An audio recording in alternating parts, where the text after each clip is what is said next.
sujet. Didier Deschamps doit annoncer ce soir la liste des 26 pour l'Euro. Donc c'est bon, il a terminé. Ça tombe bien, j'ai plein de trucs à dire. Super. Daniel Riolo est avec nous. Et moi, comme j'ai pas commencé, je vous les dirai dans un instant. Et moi, j'aimerais faire un sommaire.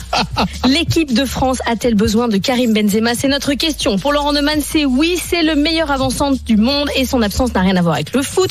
Pour Amnel Le Chypre, non, il n'a pas le comportement adéquat et on n'a pas besoin de lui pour gagner. On est toujours avec Daniel Riolo, journaliste RMC Sport, et on va aller enfin au 32-16. RMC, Neumann Le Chypre. 32-16. On est avec Jamel qui nous appelle de Saint-Malo. Bonjour Jamel. Bonjour à tous. Toi, tu es supporter du PSG et de Rennes. Et évidemment, Benzema a toute sa place en équipe de France. Oui, pour moi, il a toute sa place, ouais, tout à fait.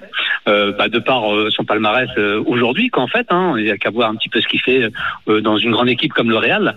Je trouve qu'il a toute sa place. Après qu'ils aient des problèmes extrasportifs entre lui et Didier Deschamps, je pense que ce sont des problèmes qu'ils doivent régler entre eux. Qu'en fait, aujourd'hui, la France elle a besoin d'un joueur comme Karim parce que sur le point de vue sportif, je pense qu'il a toute sa place, quoi.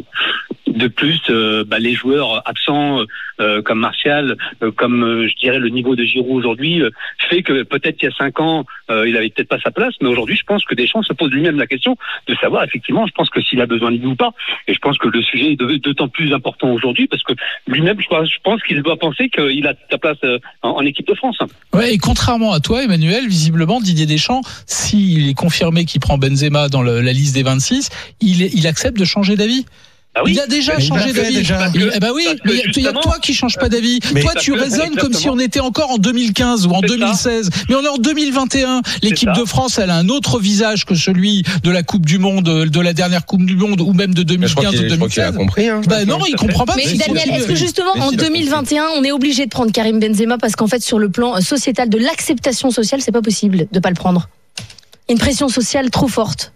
Non, je pense que c'est... la pression sociale est une chose. Ce que ça peut apporter d'un point de vue social, sociétal, effectivement, c'est à prendre en compte et on peut en parler 2 minutes. Mais juste pour terminer sur l'aspect sportif de la question, aujourd'hui, vu son niveau et le niveau également de l'équipe de France, à partir du moment où il y a explication entre les deux, je le martèle, il faut qu'il y ait réconciliation et qu'ils viennent. Maintenant, et ça me semble quand même un petit peu important. Vous parlez ici plus souvent de politique et de l'état de notre pays que de foot et de sport. Il faut jamais trop accorder d'importance au football, mais il faut pas non plus nier l'importance du football. Le football est un objet politique et sans présager qu'il y ait eu un calcul évidemment dans la tête de Didier Deschamps, de quoi que ce soit. Mais le football peut faire du bien aussi à une société et à un pays parfois.